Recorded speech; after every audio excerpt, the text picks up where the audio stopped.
Assalamualaikum warahmatullahi wabarakatuh. Jumpa lagi dengan Feli di channel Feli Safriani.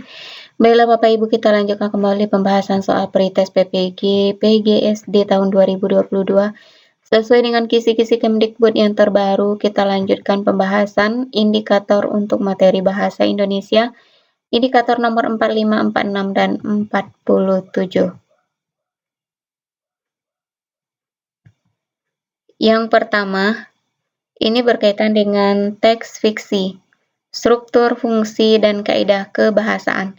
Disajikan teks fiksi, peserta dapat menggunakan struktur, jenis, dan kaidah pada teks fiksi. Struktur, fungsi, dan kaidah kebahasaan dalam teks fiksi. Struktur teks fiksi terdiri atas 6. Yang pertama, abstrak, cerita singkat dari keseluruhan cerita fiksi. Kedua, orientasi, pengenalan tema, latar belakang, dan tokoh. 3. Komplikasi, berisi permasalahan yang dialami tokoh.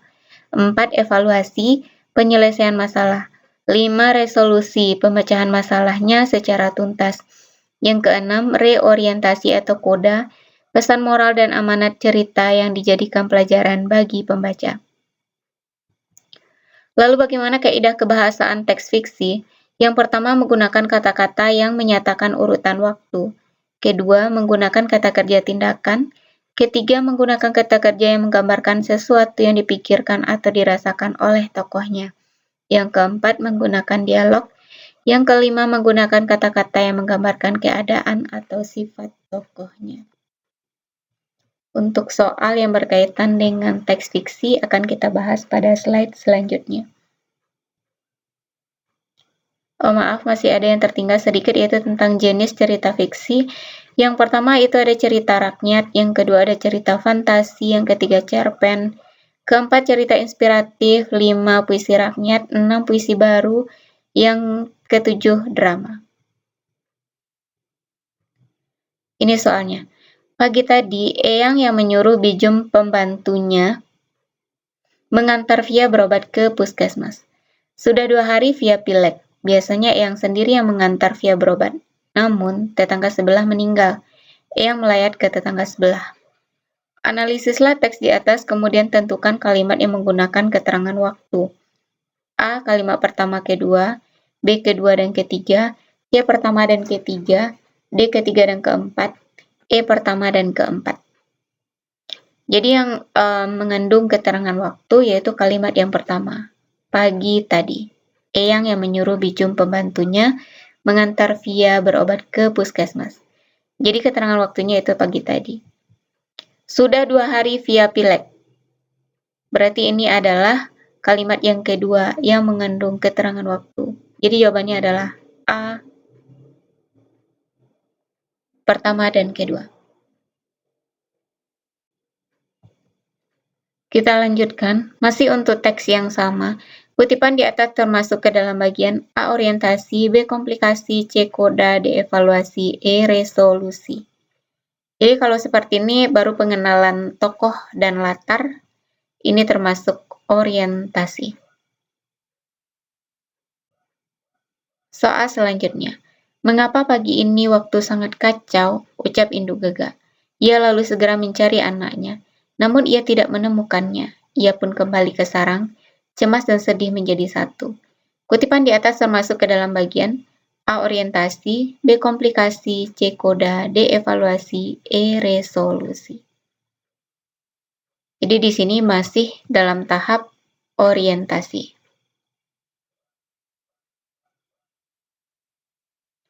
Pesan baginda kepada anaknya.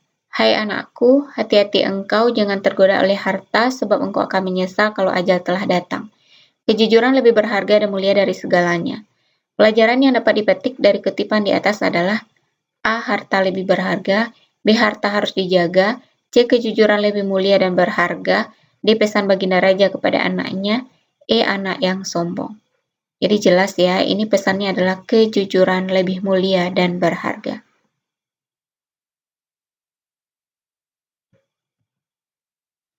Indikator 46 tentang teks non-fiksi, struktur, fungsi, kaidah kebahasaan. Disajikan teks non-fiksi atau cerita tertentu, peserta dapat menganalisis struktur, jenis, dan kaidah berdasarkan teks non-fiksi yang disajikan. Jadi teks non-fiksi itu adalah karya tulis yang sifatnya berdasarkan fakta atau kenyataan. Teks non-fiksi ditemukan dalam artikel surat kabar atau majalah, misalnya tentang sejarah atau ilmiah atau biografi. Jenis teks non-fiksi yang pertama biografi, cerita yang membahas mengenai kehidupan seseorang, baik ketika dia sudah meninggal maupun pada saat dia masih hidup. Yang kedua esai, karangan prosa yang membahas suatu masalah secara sepintas lalu dari sudut pandang penulisnya. Ketiga, makalah, karya tulis ilmiah mengenai suatu topik tertentu yang tercakup dalam ruang lingkup pengetahuan. Yang keempat, artikel, tulisan bebas dari sebuah majalah atau koran. Lalu yang kelima, kamus, rujukan atau acuan dalam bentuk cetak atau digital yang memuat kata dan ungkapan, dapat disusun menurut abjad atau tema, tentang makna pemakaian dan atau terjemahan. Contoh soal, B.J. Habibie adalah salah satu tokoh panutan dan menjadi kebanggaan bagi banyak orang di Indonesia. Beliau adalah Presiden ketiga Republik Indonesia. Nama dan gelar lengkapnya adalah Profesor Dr. Insinyur Dr. Baharudin Yusuf Habibie. Beliau dilahirkan di Parepare, Sulawesi Selatan pada tanggal 25 Juni 1936. Beliau merupakan anak keempat dari 8 bersaudara pasangan Alwi Abdul Jalil Habibie dan R.A. Tuti Marini Puspowardoyo. Habibie menikah dengan Hasri Ainun Habibie pada tanggal 12 Mei 1962 dan dikaruniai 2 orang putra yaitu Ilham Akbar dan Tarik Kemal. Penggalan teks di atas termasuk ke dalam A biografi, B esai, C kamus, D artikel, E makalah. Jadi ini jelas ya, biografi. Yaitu tulisan non-fiksi yang membahas tentang perjalanan hidup seseorang. Dalam kaidah kebahasaan, penulisan teks non-fiksi haruslah menggunakan kalimat efektif. Di antaranya, salah satu syarat yang harus dipenuhi dalam kalimat efektif adalah kesepadanan. Di bawah ini manakah kalimat yang menunjukkan kesepadanan? A. Usulan penelitian itu sudah lama diajukan, tetapi kepala proyek belum menyetujuinya. B. Kami sudah lama mengajukan usulan penelitian ini, tetapi kepala proyek belum menyetujuinya. C. Usulan penelitian ini sudah lama, tetapi kepala proyek belum menyetujuinya hingga saat ini. D. Kami sudah lama mengajukan usulan penelitian ini, tetapi belum juga disetujui oleh kepala proyek. Hingga saat ini kepala proyek belum menyetujui usulan penelitian yang diajukan. Padahal itu sudah diajukan sejak sebulan yang lalu. Jadi mana yang efektif? Yang efektif itu adalah yang B. Kami sudah lama mengajukan usulan penelitian ini, tetapi kepala proyek belum menyetujuinya.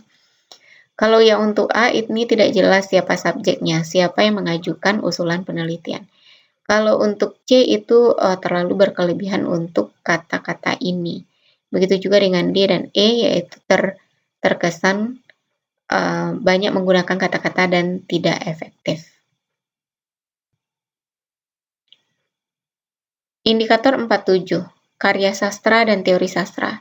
Karya sastra, puisi, pantun, fabel, cerita rakyat, cerita anak. Teori sastra, struktur puisi, struktur prosa atau cerita. Disajikan teks cerita, peserta dapat menganalisis struktur atau unsur dan makna cerita yang disajikan tersebut. Bacalah puisi berikut dengan seksama. Jadi ini soal yang pertama. Judulnya Salju. Kemanakah pergi mencari matahari ketika salju turun, pepohonan kehilangan daun?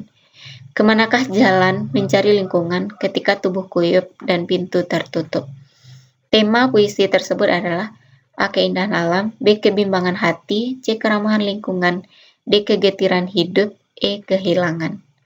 Jadi kalau diresapi, ini temanya adalah kegetiran hidup. Soal selanjutnya, bacalah puisi berikut dengan seksama. Kawanku dan aku, karya Khairil Anwar. Kami sama pejalan larut, menembus kabut, hujan mengucur badan. Berkakuan kapal-kapal di pelabuhan, darah mengental pekat. Aku tumpat pedat, siapa berkata-kata. Latar puisi tersebut adalah A. Kapal, B. Pelabuhan, C. Hujan, D. Malam hari, E. Pantai. Jadi jelas di puisi itu didengarkan bahwa latarnya adalah pelabuhan. Bacalah puisi berikut dengan seksama. Guruku, pahlawanku, karya Cindy Agustin. Sinar pagi yang cerah membuatku bergegas untuk berangkat ke sekolah. Sungguh senang hati ini demi mendapat ilmu. Aku rela berjalan kaki untuk meraih suksesku. Gurulah yang memberiku ilmu, gurulah yang menyemangatiku. Gurulah yang membimbingku. Tanpa ilmu aku takkan sukses. Tidak ada guru, tidak ada pula ilmu. Terima kasih guruku. Tema puisi tersebut adalah, jadi kita tahu bahwa tema itu adalah inti dari keseluruhan dari yang dibahas. Jadi kalau di sini dia membahas tentang sekolah, tentang guru, tentang ilmu, maka tema yang paling sesuai yaitu tentang pendidikan. Demikianlah Bapak Ibu pembahasan soal untuk video kali ini. Semoga bermanfaat dan semoga Bapak Ibu lulus pretest tahun ini. Amin amin ya robbal alamin. Demikian saja. Assalamualaikum warahmatullahi wabarakatuh.